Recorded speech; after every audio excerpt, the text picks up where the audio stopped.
Je pense que on va dire mon premier souvenir de moto, je pense qu'il faut, on parle de... C'est une histoire un peu drôle. J'avais une petite moto indienne. Mon père, il l'a encore. On l'a encore, moto. Puis j'avais appris à piloter. J'avais 3 ans et demi. J'étais peut-être rendu plus vieux, 4 ans. Puis je me baladais. Mon père, il disait, OK, tu peux monter le garage, promener ici, mais va pas plus loin, là. Fait que je me baladais, là. Je faisais ça, comme ça. Puis là, je disais, bon, aller un petit peu plus loin. Là, j'ai été sur la rue. J'ai revenu. Je me promenais un peu sur la rue. Je revenais. J'arrive au bout de la rue. Je tourne. Il y a une police. Je vois la police qui est plus loin, je dis oh oh, je tourne de côté, je m'entonne, je rentre dans le garage, puis je m'en vais dans ma chambre, je me cache dans tout mon lit. La police, elle arrive, elle cogne à la porte, ma mère répond pas. Oui. On avait un petit gars qui est venu ici, c'est pas de garçon avec une moto, puis il explique la situation. Elle dit oui, ah, mais il n'est pas supposé de faire ça. OK, puis les gars, ils trouvaient ça plus cute que d'autres choses. Ils disent écoute, faut que c'est. Ils disent fais pas ça parce qu'il y a des autos, c'est dangereux. J'avais poussé la coche. Fait que mes premiers souvenirs, c'est que j'ai été chanceux que. J'ai pas été chicané, mais j'ai été, écoute, fais pas ça. On était demandé un peu. Puis la police, elle me laissait aller avec un avertissement seulement.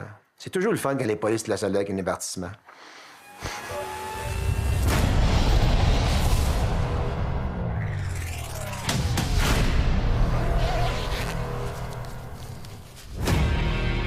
J'ai toujours pas le nerveux au départ, ça fait un bon départ. Des fois, je pensais un peu à mon père, ce qu'il me disait, va plus vite si tu veux gagner. Tu sais, des fois, c'est plus simple que ça. Il était mon idole, oui, dans le sens qu'il n'avait pas peur de rien.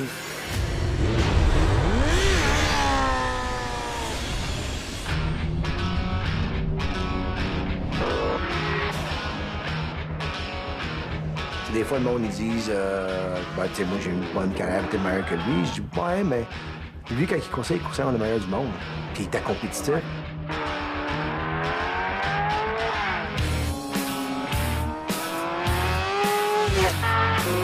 Au top de ma carrière, il y avait personne qui était plus vite que moi, j'étais convaincu. Mais lui, il avait tellement de haute vitesse là, dans les virages, il se laissait aller mieux que moi, toujours. Il me disait tout le temps, arrête de breaker, les breaks, ça fait ralentir. Lâche les breaks, Miguel. Je crois au destin, mais je crois aussi que tu peux pas t'asseoir sur ta chaise et attendre des choses qui arrivent. Là. Je me disais tout le temps, OK, je suis bon, là, mais ton père, si la moto irait plus vite que toi? Et puis souvent, la réponse était oui. Fait que non, ouais, va part, puis let's go.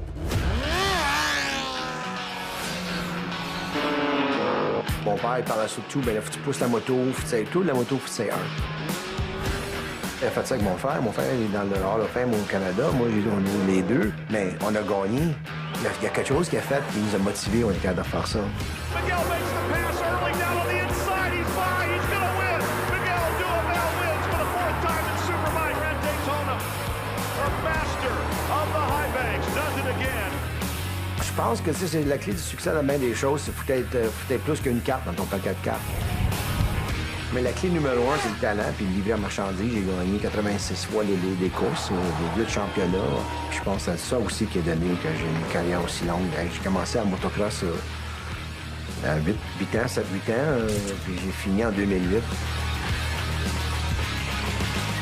Pour moi, la course, j'ai toujours du fun. J'ai toujours ça à la source comme que je faisais avec mon frère quand j'étais tout petit. Du fun, c'est sûr, t'as du fun quand tu gagnes, moins de fun quand tu perds. Moi, je garde des beaux souvenirs. Écoute, j'en ai plusieurs, chanceux.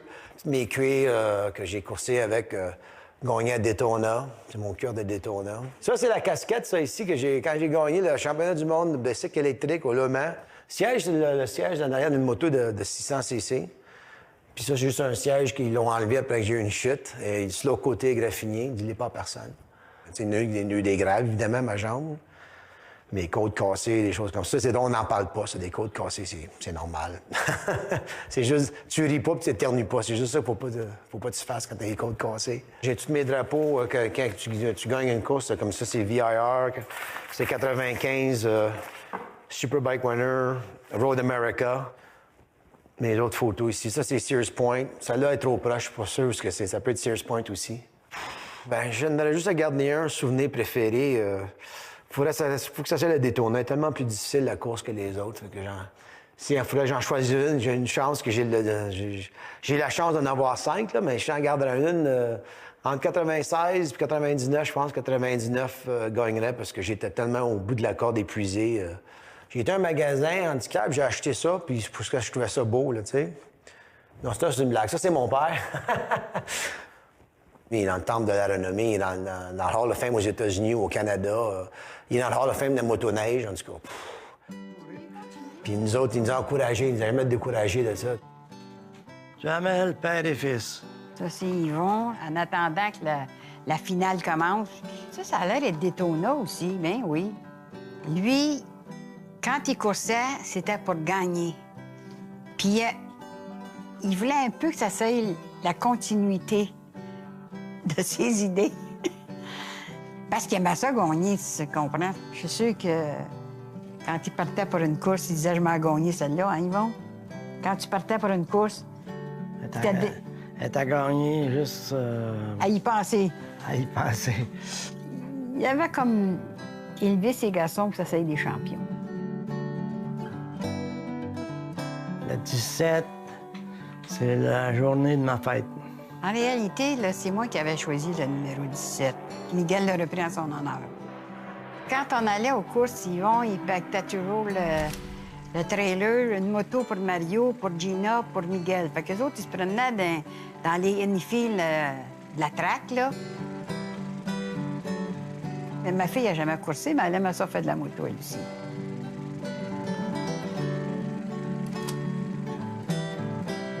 Quand on avait le chalet, ils se faisaient toujours des courses, Mario puis Miguel, puis il y avait bien du plaisir. C'est le même que ça a commencé. Comme je t'ai dit, on faisait de la compétition ensemble, juste moi et mon frère. Fait qu'année où on en revenait, on s'allait au chalet une fois. On voit des paquets de motos qui se promènent comme qu'on faisait, mais ensemble, tout le monde. Avec...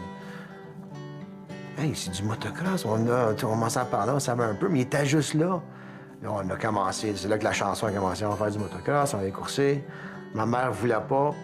Non, moi, je voulais pas, parce que je me suis dit, quand même, c'est un métier qui est assez dangereux. Je veux pas, mais je me suis dit, sais-tu, le danger est partout. On va les faire courser, on va les commencer en motocross. T'as coup qui n'aime pas ça. Allô?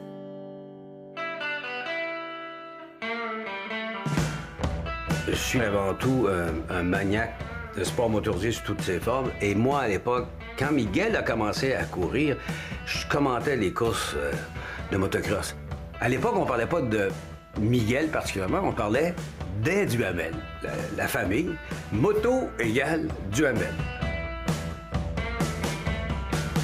J'ai eu une carrière assez spectaculaire dans la classe qu'on appelle écolier avant de l'âge de 16 ans. J'étais vraiment naturel. Je voulais pas rien faire, je voulais pas m'entraîner, je voulais juste me présenter, courser puis gagner. Puis mon père, il va voir ça, il va dire c'est vrai. Je voulais même pas laver ma moto, ça, il aimait pas ça. Je voulais sur le talent. Et puis, le talent, il m'a fait un bon bout, mais après ça, j'avais de la difficulté. En senior. Moi et Miguel, quand j'étais jeune, je travaillais à CBC, qu'on travaillait ensemble. Bon, on s'encourageait tout le temps. En général, là, tu peux pas avoir une famille plus course que nous autres. Ça, c'est des motocross que mon père a couru au début des années 50, 60, 58, 57. Rigaud, Chicoutimi. Il trouvait tout le temps la manière de saisir son compétiteur pour essayer d'être capable mentalement ou sur la piste de sort it out, puis après ça, être capable de le battre, tu sais. Pas parce que c'est mon père, là, mais c'est le meilleur coureur, meilleur père, meilleur mécano, meilleur. On parlait juste de course. Souper, dîner, dans le camper, comment stratégie, ses expériences à lui, comment ça pourrait nous aider. Il a été un bon père pour ma mère aussi. Si ma mère n'a pas été là, oublie ça, c'est fini les courses. C'est des beaux souvenirs. Là, que... J'aurais pas fait une autre vie, mettons. Yvon Duhamel, c'était un petit peu le Gilles Villeneuve, si on peut faire une comparaison, à l'époque, version 2 roues. Il faisait des courses tout le temps. Et il n'y avait pas un week-end de libre. C'est pour ça que c'est devenu une entreprise familiale, la course chez les Duhamel. Parce que le bonhomme était parti tout le temps, il courait dans n'importe quoi. Il a couru en NASCAR, en série Winston Cup, là. Et il disait à propos de la course automobile, rien, la course automobile, il y a 4 roues, il y a des barres de sécurité, t'es attaché, il n'y a rien là. Mais j'ai jamais servi de ça. J'allais à l'école, hey, je fais des courses de motocross, je suis cool. Ou... J'étais Miguel, tu sais. J'étais Miguel, mon père, c'était Yvon. Dans les courses, il était bon, là, mais ça, c'était sur le circuit, puis en dehors du circuit, il n'y avait pas... On marchait à notre propre vitesse, si tu veux, dans la vie, de ce qu'on voulait faire. On était cool pour d'autres raisons que ça. On se sentait du bon monde, on était déterminés dans bien des choses, puis on avait du caractère. Je pense que les affaires les plus importantes, c'est que mon père et ma mère, ils m'ont tout le temps dit, si quelqu'un fait quelque chose, tu peux le faire toi aussi. Puis surtout avoir de pouvoir croire que ça peut se faire.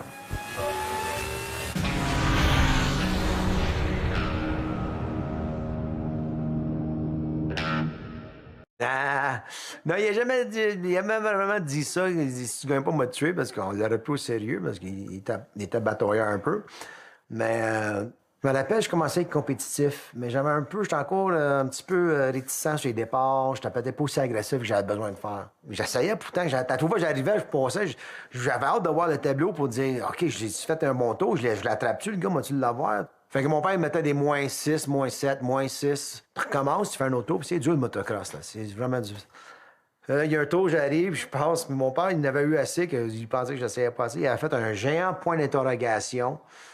C'est un artiste, hein? Ah, là, il y avait la déception, le total, le tableau comme, c'est quoi tu fais? Mais j'essaye, Pat, tu sais, j'étais un matin, me donne la vie, j'essaye.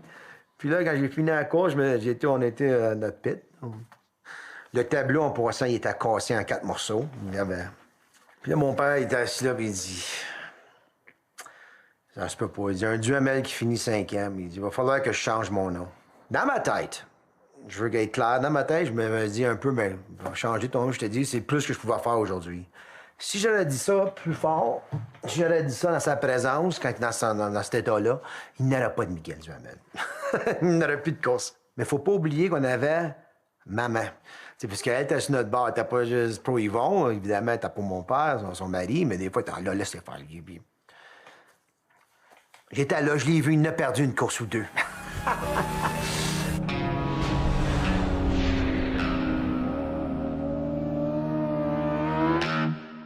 Je vais vous emmener dans le bureau à Yvon.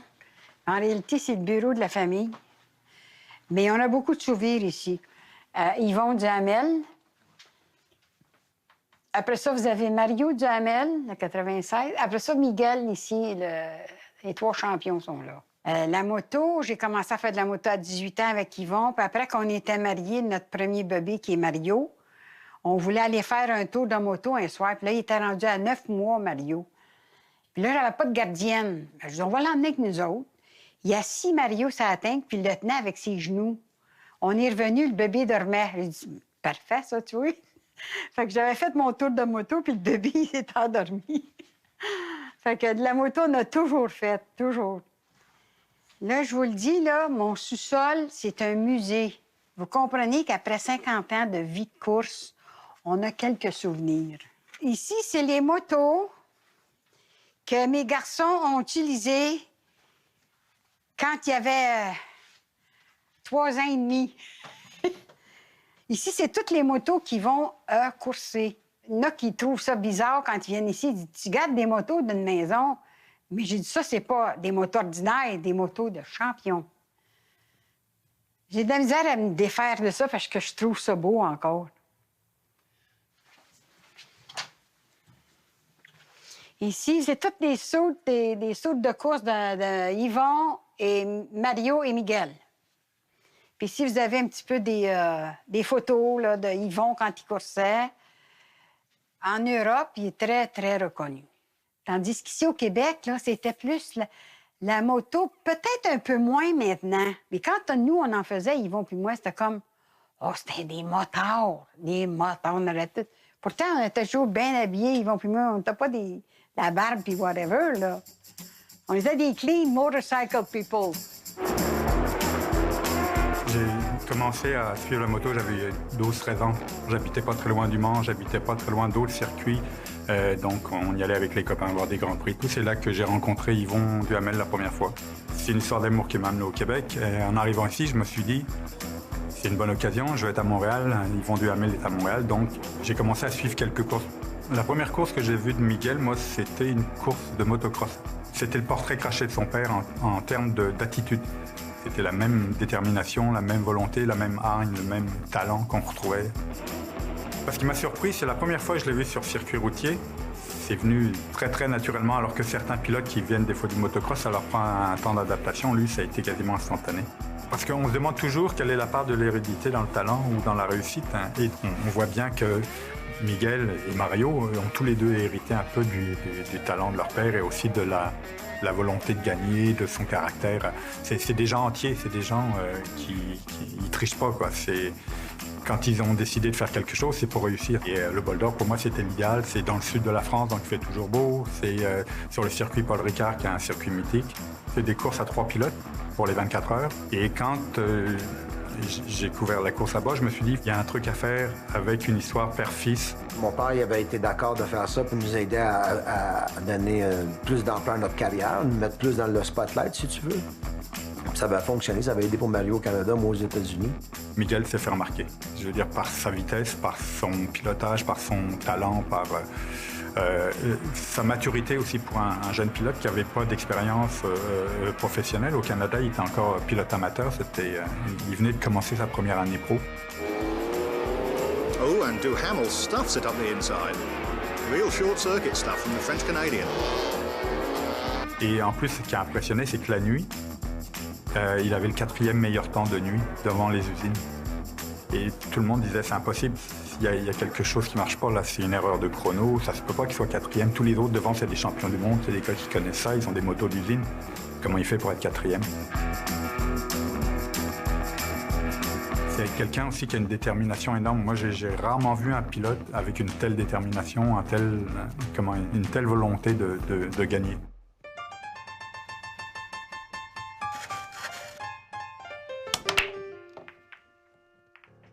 Miguel, à ses débuts, c'était 2 caractères très différents. Hors piste, très timide.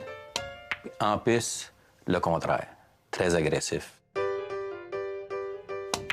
Je l'avais vu courir parce qu'à l'époque, j'étais directeur général d'une série de courses en Ontario. Fait que je les voyais souvent. Ils venaient tout le temps courser où ce que j'étais le patron. Puis...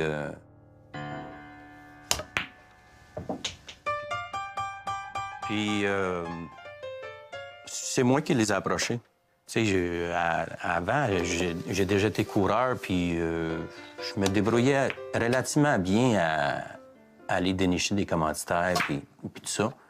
Puis c'est ça. Fait que je les ai rencontrés en décembre 88, puis écoute, il y avait besoin, eux autres, tu sais, Yvon, il n'aimait pas trop ça, le père de Miguel. Il n'aimait pas ça tout le temps, aller vendre son fils, puis tout ça, puis je le comprends.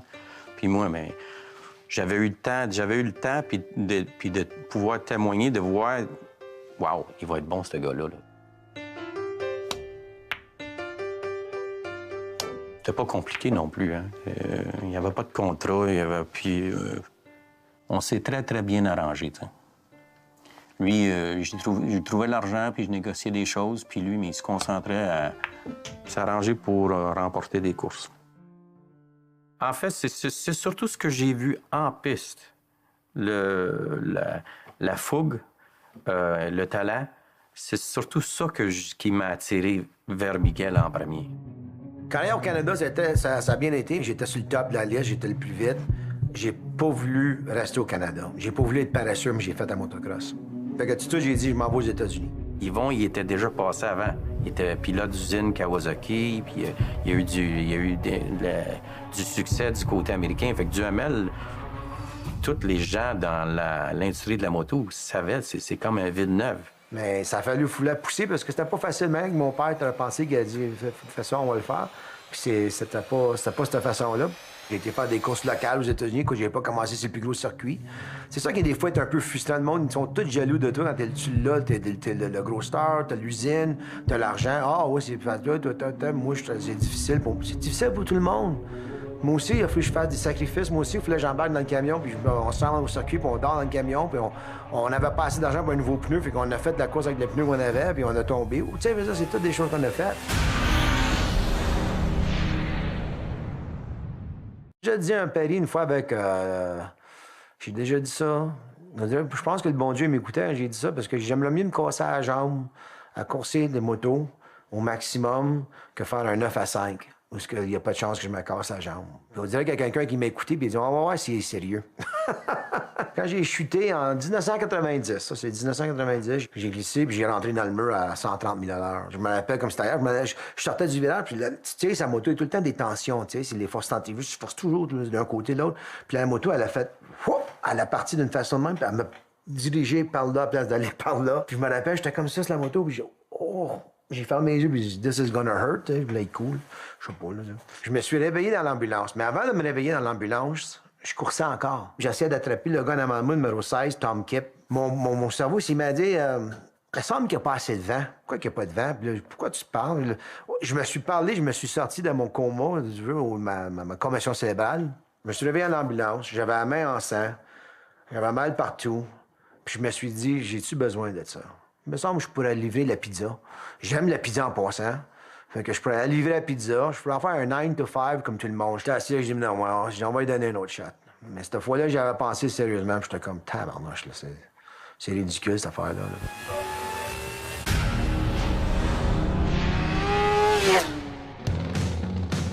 Bike Week Daytona, c'est un happening. Il y a de l'exubérance, il y a toutes sortes de choses. C'est only in America. On parlait d'au-dessus de 250, 300 000 motocyclistes qui se donnent rendez-vous là-bas. Il y a des événements qui sont des événements top of the list, là, tu sais. Et le Daytona 200 a été la course de moto la plus importante en Amérique. Miguel Duhamel a couru à l'époque où l'American Motorcycle Association était à son apogée. Miguel a évolué dans ce qu'on appelle les catégories Superbike et Super Sport. Le Super Sport, c'est une moto 600 cc, normalement utilisée sur la route, qui est modifiée. La course la plus importante pour les manufacturiers, c'était Daytona. C'était en début de saison, c'était au mois de mars. Donc, eux autres, là, c'est comme un lancement des ventes des motos sportives. Et chaque manufacturier, là, ils mettent l'argent, ils mettent le paquet pour gagner le Daytona 200. Miguel Duhamel a eu un premier contact avec Honda lorsqu'il a remplacé Randy Renfrew. Courir pour Honda aux États-Unis, c'est des opportunités qui passent pas souvent. 91, t'allais à Daytona au mois de mars, puis ça a parti comme ça. Pour Daytona en 91, j'ai visualisé 100 000 fois d'avoir gagné ça, parce que j'allais là, j'avais 5 ans avec mon père. Je cherche toujours des films sur YouTube de mon père qui est en compétition, qui fait des courses, là, pour le voir plus souvent, parce que j'ai pas pu apprécier ça jeune, mais le but en allant à Daytona, t'as gagné le 200 000. Mon père, il a fait des records de vitesse puis tout, mais il a jamais eu le 200 000, souvent il est en avant, puis des malchances. Que là, je l'ai vraiment senti, il faut que je fasse ça.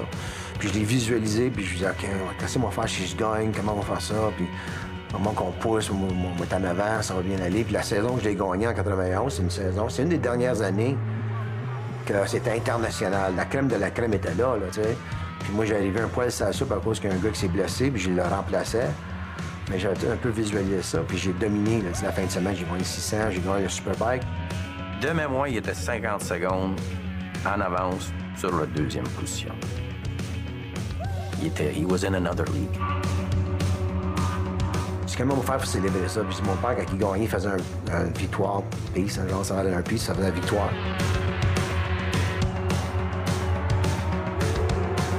Coming down the last banking for the checker flag, I was screaming in my helmet. I couldn't believe it.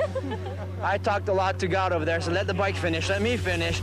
I thank all my sponsors for getting me here and everybody, my mechanics and all the people, my dad. He would try a lot often to win it, but finally we were down, we made it.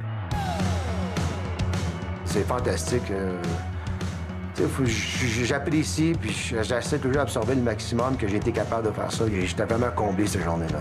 C'est là, je pense, à ma carrière, là j'étais en demande partout. Quand tu regardes la liste de ceux qui ont gagné le Daytona 200, tous ces pilotes-là sont partis du Daytona 200 puis sont tous devenus champions du monde en MotoGP.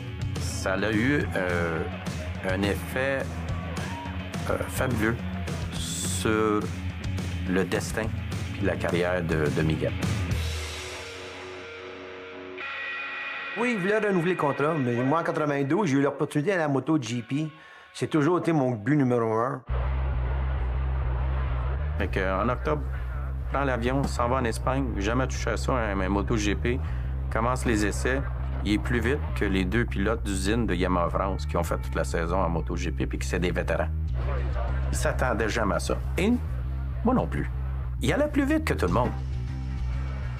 Qu'un Québécois se retrouve à ce niveau-là, ça s'est jamais vu avant, ça s'est jamais vu après.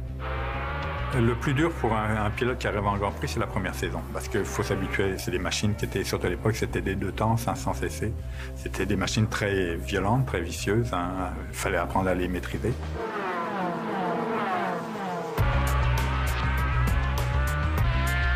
Vous savez qu'une moto de Grand Prix, là, ça va plus vite qu'une F1. C'est 360, vous avez bien compris, 360 km/h sur une moto. Et là, c'est des coups de sortie, là. Il y a des dépassements de l'aspiration, il y a tout ce que vous voulez.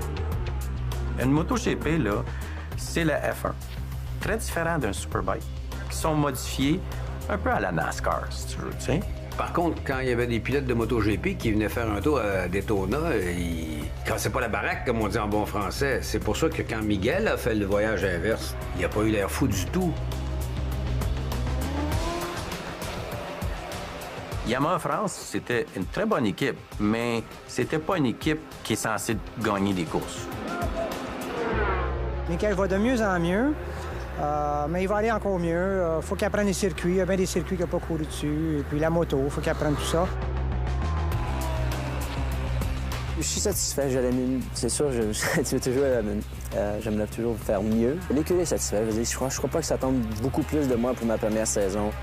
Yamaha France, il m'avait dit la première année, Miguel, c'est pour apprendre les circuits. Fait que prends ça, tu sais. Il n'y avait pas trop de pression. J'ai bien fait assez au palo. On était un circuit que personne ne connaissait.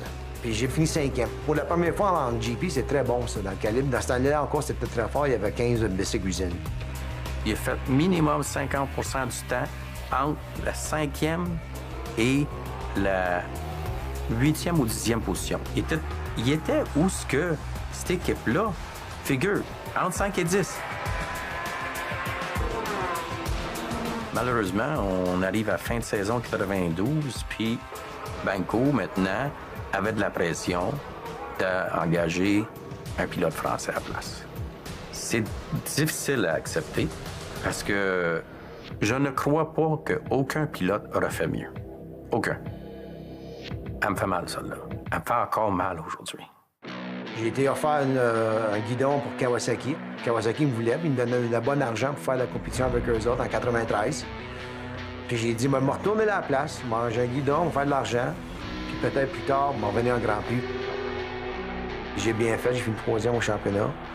Et puis, j'étais compétitif. Là, il y a beaucoup de monde qui me voulait encore parce que j'ai tellement une bonne saison. Puis là, les enchères étaient ouvertes pour le 94. Harley Davidson qui ont gagné. Ils revenaient aux courses. Et puis, c'était excitant. Tout le monde est des fans d'Harley Davidson, veut pas l'admettre. Sorti de nulle part, Harley Davidson travaillait sur un projet de Superbike depuis quelques années. Ça faisait longtemps qu'il n'était pas dans le coin. Il était dans les courses, ce qu'on appelle du flat track, du taille battue, puis tout ça. Ils ont eu bien du succès là-dedans. Mais Security, Superbike, zéro. On a signé avant de faire des essais. Mais en même temps, qui risque rien n'a rien. Hein? Bon, on a embarqué là-dedans, puis ça nous amène à la saison 94. Superbike US, qui était désastreux. Et on s'est tous demandé, mais qu'est-ce qu'il fait là, Miguel? Moi, je le cache pas. L'argent a été un facteur décisionnel. Et le rêve que ça pouvait mener à quelque chose, puis, tu sais, Daytona 200, combien de secondes plus lent autour? C'est le même gars qui était 50 secondes en avant sur tout le monde en 91. Je sais pas s'ils ont voulu montrer qu'ils étaient aussi capables de faire des motos de performance que les Japonais. Le 3/4 du temps était brisé. Il revenait sur le towing. L'équipe connaissait rien dans le cours, j'arrêtais, ils mettaient pas la béquille sur la moto, je voulais venir à la moto, ils me regardaient, je dis, mais les gars, venez ici, là, venez mettre la béquille, je veux vous parler. C'était dur sur l'orgueil. C'était un long chemin pour Miguel, qui a été très heureux de retrouver par la suite une moto japonaise et de connaître les succès qu'il a connus avec Honda, justement, après. Anyway, en 95, je cours pour Honda. J'ai une chute en Daytona, malheureusement.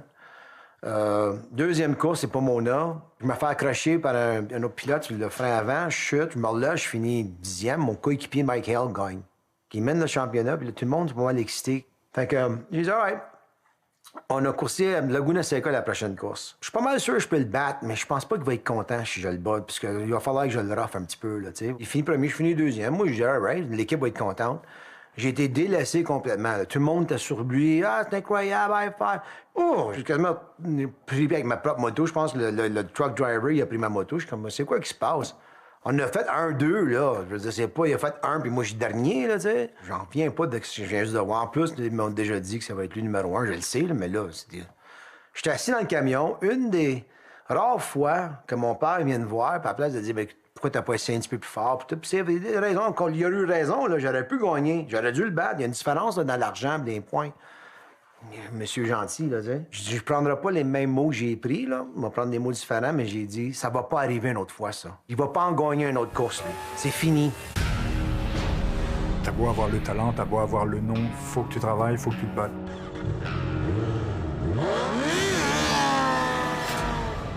Miguel, au niveau de son style de pilotage, c'est un style agressif. C'est un pilote qui prend des risques, hein, mais des risques calculés. C'est pas une tête en l'air, c'est pas... Quand il fait un dépassement, c'est qu'il sait qu'il peut le faire, c'est qu'il sait qu'il se met pas en danger, mais pas l'autre en danger. Super agressif, comme son père, mais aussi stratège. Certainement un pilote d'une agressivité et d'un désir de vaincre hors du commun. À l'intérieur, c'est Hale qui a choisi l'intérieur sur ce dernier. C'est lui qui prend la première position. Michael est en tête. Duhamel est en deuxième position. À la sortie du virage, les motos sont touchées. Duhamel à l'intérieur. C'est lui qui a repris la première position. Mais voici qui s'amène. Duhamel l'emporte en deuxième position. Michael et Smith doivent se contenter de la troisième. Et il n'a pas de l'air content du tout. 3 victoires. Superbike et 3 victoires. C'est ça, c'est Miguel Duhamel vient gagner l'épreuve. Et il est très content, comme on peut le constater. Miguel, c'était un pilote d'instinct. Il était rusé, il était smart. Puis c'est ce qui a fait qu'il y a eu autant de victoires aussi. Il était agressif au moment que ça comptait le plus. Il va faire des dépassements que d'autres vont considérer comme difficiles ou impossibles à réaliser. Lui, il n'a pas cette barrière-là. C'est-à-dire qu'il a une confiance en son pilotage qui est extraordinaire. On va voir l'extérieur, là, parce que le prochain virage est à droite, le virage numéro 10. Il prendra la deuxième place. Oh, quelle manœuvre! C'est quelqu'un d'assez calme pour tu sais, quand tu es en bataille comme ça pendant des dizaines de tours avec des gens. C'est pas quelqu'un qui s'énerve, c'est quelqu'un qui gardait toujours son calme et qui restait toujours très conscient de où il était, qu'est-ce qu'il faisait et c'était quoi l'objectif. Miguel Duhamel qui fait signe numéro 1 en passant. C'est lui qui l'emporte devant Mike Hale. Miguel Duhamel remporte une 6e victoire de suite en IMA Superbike. Regarde derrière, il n'y a personne, Miguel. Après ça, j'ai été le pilote numéro 1. Après cette année-là, j'ai pas juste gagné sur le circuit, mais je pense que j'ai gagné dans le bureau administratif de Honda. Il est d'ailleurs le seul à avoir gagné le Supersport et le Superbike la même année en 1995. Les succès, les victoires de Miguel Duhamel sont par sa persévérance puis son capacité d'être plus fort que tous les autres compétiteurs dans sa tête. J'ai tout le temps été un célébral, j'ai essayé d'être célébral, j'ai le droit de dire ça, mais en tout cas, parce que j'étais vraiment naturel. Beaucoup d'improvisation, beaucoup de sur la seconde. Ça prend le côté ingénieur, mais ça prend le côté artiste. C'est pour ça, moi, des fois, je me dis, si je partirais à une école de course, tu vas être surpris qu'à ce que moi t'apprendre. Tout le monde pense 4 degrés de freinage, puis c'est où je mets ma grosse orteil, là, tu sais. J'aimerais ça aller plus vite, mais je vais plus vite. Je dis, qu'est-ce qui va arriver? Mais tu vas le découvrir le premier. Tu me le diras après, puis après ça, on va continuer de là. C'est le même pour faire ça, tu sais. Puis c'est là que ça prend du gut aussi.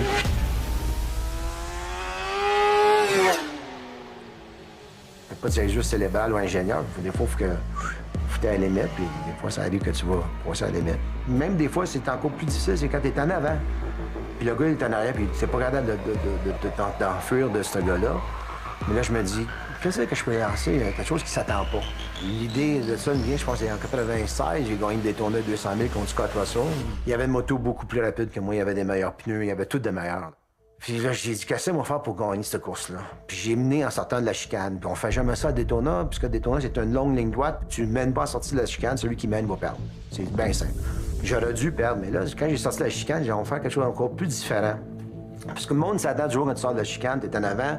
Pour casser l'aspiration, tu fais un petit peu de mouvement, tu te balades un peu, là, tu sais. Si tu restes droite, c'est plus facile de rester en arrière, mais si tu te promènes comme ça, toutes les fois que tu bouges, lui, il prend... Toi, tu coupes le vent, mais tu le coupes moins parce que lui, il faut qu'il ajuste. Il s'attend pas que je vais le faire 2 fois dans le banking, ça n'a jamais été fait. Puis quand je l'ai fait, j'ai réalisé pourquoi ça n'a jamais été fait. Faut pas faire ça, c'est très dangereux. Les forces centrifuges, la moto, des moteurs, des roues, ils veulent continuer à aller, les autres. Ils veulent aller chercher un hot dog dans le parking lot A6 de Daytona. Ils veulent pas revenir à gauche. Fait que quand j'ai tiré sa moto, ça a glissé. Ça s'est mis à glisser, on roule à peu près à 170 000 $. Mon cerveau, le réflexe était, bon, on va fermer les gaz pour s'assurer qu'on tombe pas. Surtout là, on va tout s'écorcher le corps complet, on se fait mal. Là. Mais dans le millième de la fraction de la seconde que ça s'est arrivé, la petite glissade, j'ai overridé. J'ai dit, on lâche pas. On va tomber, on va démolir tout. Je ne perdrai pas comme ça. On va peut-être perdre d'une autre façon, mais pas comme ça. Puis j'ai même pas eu le temps de fermer. J'ai pas fermé, je l'ai mis au fond. Ça a glissé, ça est revenu. Puis il m'a juste manqué. C'est le photo finish le plus près de l'histoire à ce moment-là de Daytona. Russell's been playing cat and mouse with Duhamel for the last 4 laps. He's edged behind his shoulder at the finish line, not giving Duhamel a look at his hand. Right now, he's trying to maintain the draft, but it looks like Duhamel's going to have to pull out a major dramatic move to keep Scott Russell from drafting past him at the finish line. Look at him come. Russell tucked down, as you said, under the paint. All the way to the checkered flag, and it's going to be Miguel Duhamel by a nose. Duhamel changed the line, and that forced Russell to change his line as they came back. Went up, came back down, and I think when I went back up towards the wall, he didn't follow me. Ça, c'est une victoire volée, ça. Ça, c'est une de mes meilleures victoires parce que j'avais pas d'affaire à gagner cette course-là. Mais c'est là que l'artiste, il a pris le dessus de l'ingénieur, puis à la fin, c'est le gars fou qui a décidé de rester au fond. On Friday, Miguel Duhamel, on his last lap that he intended to do in qualifying, he lost the rear end as it started to rain. He smashed into the wall, his bike followed him in, severely injuring his left leg and requiring immediate surgery. Ouais, c'est un gros crash, chanceux d'être en vie. Une histoire drôle de ça, par exemple, cette fois-là, j'étais dans l'ambulance. J'étais tout, tu te réveilles toujours avec le carcan, puis tout, tu straps tout. Plus que je me dis, je suis pas si mal, j'ai pas mal aux mains, mes doigts, je bouge mes orteils, mes pieds, je suis pas si pire. Je bouge ma jambe, elle me fait un petit peu mal, puis elle fait un petit peu de croquant. Tu sais, croc-croc, clic-clac, croc-croc. Mais peut-être c'est juste des nerfs ou quelque chose de même. Fait que j'ai dit à l'ambulancier, je dis, hey, tu peux me laisser sortir, là, je m'en allais, faut que j'aille faire ma calife, là, tu sais. Je me dis, au pire, aller, moi, boiter, là, tu sais, j'avais mal, mais je dis. Puis l'ambulancier me dit, non, il dit, repose-toi, là, ta jambe cassée. Puis moi, dans ma tête, je suis comme, il est qui, lui? Superman, il a des yeux X-ray, qu'on appelle. Puis je dis, comment tu sais ça, toi, que ma jambe est cassée en anglais? How do you know my leg's broken? Puis il m'a répondu, il dit, je regarde ton os. il dit, dude, I'm looking at your bone. Je dis, ah, je dis, t'es sûr c'est mon os? Si tu dis, m'a dit quelque chose, être comédien, c'est difficile, mais dans un aspect comme ça, là, dans les ambulanciers, j'ai jamais été capable de les faire. Il me regarde tout le temps comme. Il s'en va en choc. Je dis, non, calme-toi, toi, tu t'en vas en choc. Moi, je suis correct, là. Je vais juste arranger ça.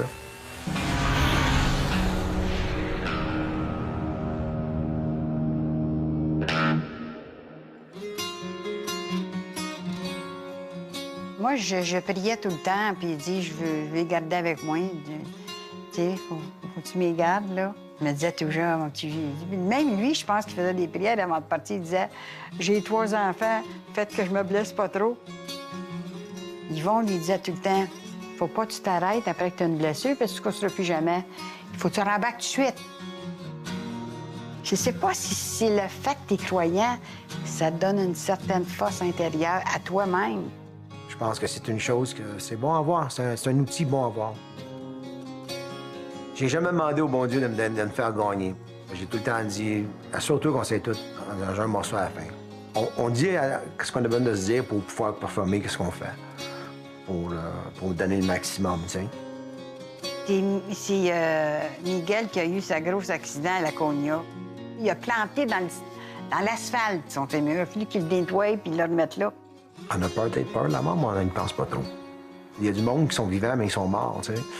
Fait que, il y a différentes façons de voir ça. Fait que, tant mourir à faire quelque chose qu'on aime.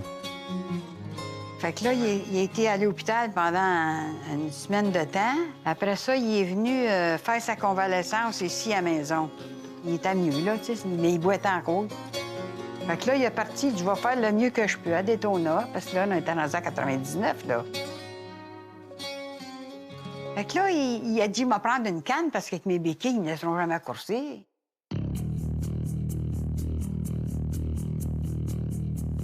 Si j'y allais avec une canne, ça paraît moins pire, tu sais, puis ça va faire semblant que j'ai rien, là, tu sais. Il m'aurait peut-être demandé, tiens-toi sur une jambe, ou puis ça, j'aurais pas été capable, là, tu sais. C'était un petit peu le talk of the town. Bon, hein, il est là. Oui, il souffre. Oui, il grimace. Il n'y avait pas d'affaire à aller courser. Mais c'est parce qu'à un moment donné, t'as peur que... Si je commence pas la saison, j'ai peu de chances de gagner le championnat. Miguel Duhamel dips out of third place. Roberts on the left. Here comes Hayden down low. Blocked by Duhamel. 3 wide. What a move by Duhamel as he wins the 600 Super Sport race at Daytona. En 600, c'était une surprise. J'ai eu une triple aspiration qui m'a amené à la victoire. Puis en Superbike, j'avais une bonne moto, on avait un bon setup, j'étais rapide, mais j'avais pas d'énergie. Quand j'arrivais au premier pit stop, j'étais brûlé, je voulais arrêter, je voulais débarquer du bicycle, je sais pas quand, je m'abattoyais pour la première position, par exemple, c'est pour ça que j'ai continué. Quand je suis sorti des puits, j'espérais que Matt Mullen, le gars que je me battais contre, qu'il serait parti. Comme ça, parce que je suis comme un peu un animal, je suis pas capable de pas attaquer. Toutes les fois que j'ai sorti, j'étais collé à côté à toutes les fois. Puis là, j'en repartais à bataille, puis j'essayais, puis je me concentrais, parce qu'il faut pas que je tombe. Si je tombe, ça va être vraiment fini, ma carrière va être finie, là, tu sais. Quand j'ai sorti de la chicane, j'ai mené encore la chicane. Puis s'il me passe à la ligne, mais il me passe à la ligne. The chicane is behind them. It is pin the throttle, tuck your chin down on the tank, and pick your line as they come through NASCAR 3 and 4 and head for the tri-oval area. 17 is Duhamel, 66 is Mullen. The crowd is on its feet. He's going to try the high side as Mullen, but he will not get it done as Miguel Duhamel picks up his third win in the Daytona 200. Celle-là, c'est la plus dure course que j'ai jamais faite. Rien qu'à y penser, je viens fatigué. C'était vraiment un exploit que j'ai surpassé. Je n'aurais jamais attendu faire ça. Le fait qu'il participe, c'était déjà extraordinaire. Le fait qu'il gagne, il n'y avait pas de nom pour le qualifier. Personne n'aurait gagé sur Miguel Duhamel de gagner le Daytona 200 dans l'état physique qu'il était. Si on me disait résume Miguel en une phrase, ça serait cette course-là. Et il n'y a pas personne qui a oublié cette performance-là, comme il n'y a pas personne qui va un jour oublier dans le monde de la moto Miguel Duhamel.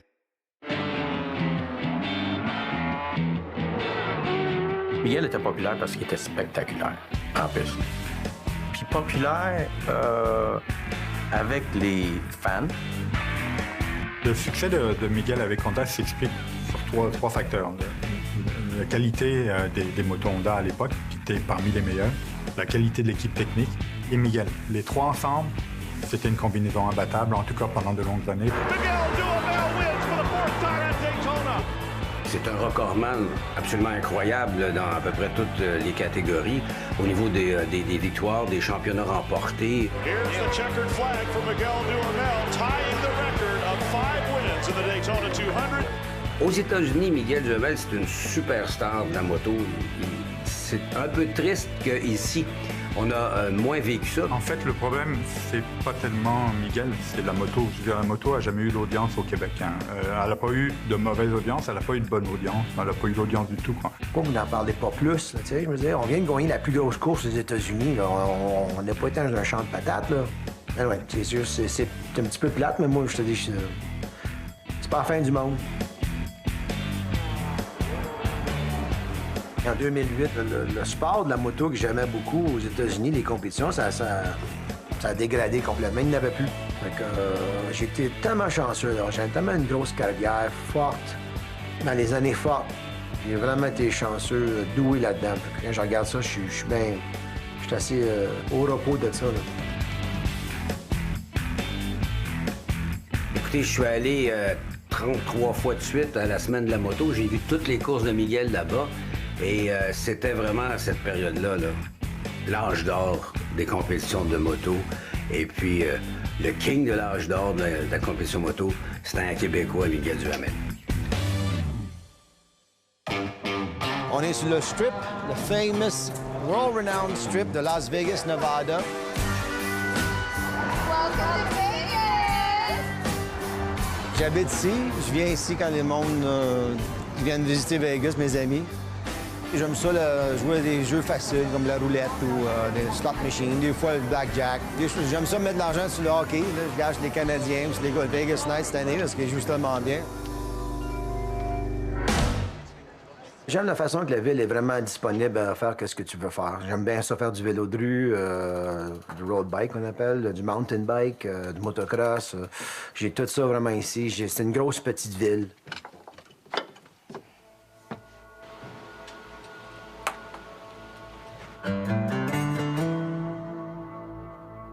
Il y a bien des choses qui me rendent heureux, mais je pense que pour l'instant, c'est la santé et la famille, les choses qu'on ne peut pas acheter.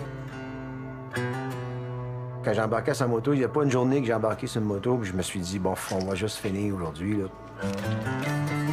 Des fois, il faut prendre 2 secondes puis apprécier que les fans voient ça. Il y a des fans qui disent, moi, c'est ça que j'aime de toi. T'sais? Même si tu n'as pas gagné aujourd'hui, ça n'arrive pas souvent, là, on gagne souvent. Mais tu sais, des fois, c'est le fun, ça. Faut toujours activer le Strava parce qu'il faut faire le temps. Pour un gars comme moi, avec la compétition, j'aime bien ça parce que quand je me balade tout seul, bien souvent, je viens tout seul.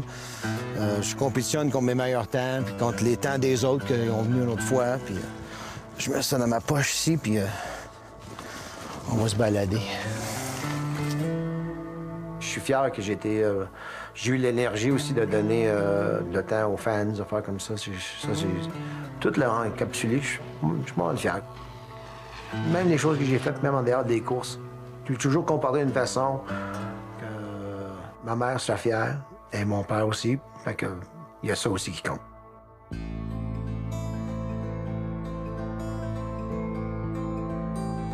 J'ai vécu à travers Miguel des moments mémorables, comme des moments difficiles aussi. Mais I live. Et on a vécu, tout vécu ensemble, tiens, puis sur une poignée de main. Je crois que je suis aussi déçu que lui dans l'affaire de MotoGP. Puis je sais pas si j'ai exprimé à Miguel jusqu'à quel point que cette flèche-là, elle a fait mal, tiens. J'en suis convaincu à 100% qu'avoir fait la saison 93, une deuxième saison en MotoGP, Miguel aura fait 10 saisons, puis avec succès. Mais regarde, on ne saura pas ça, puis faut vivre avec.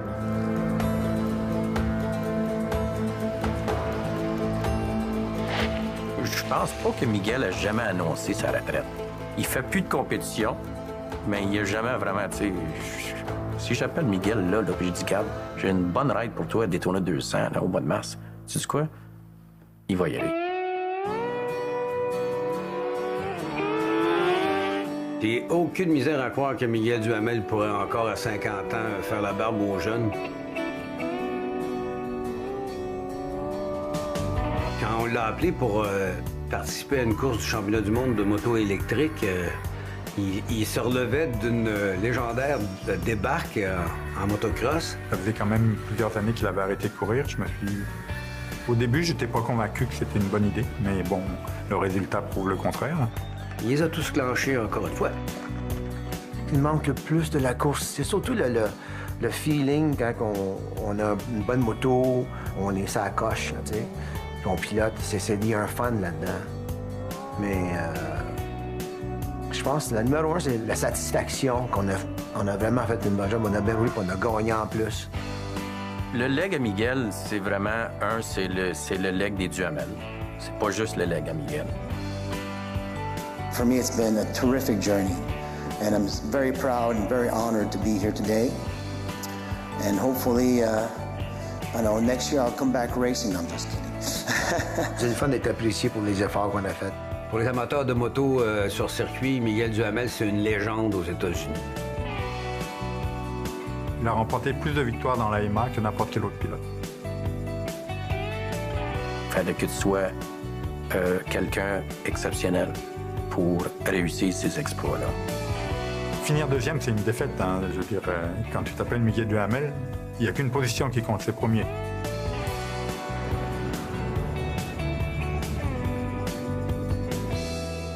C'est un winner. W, format géant.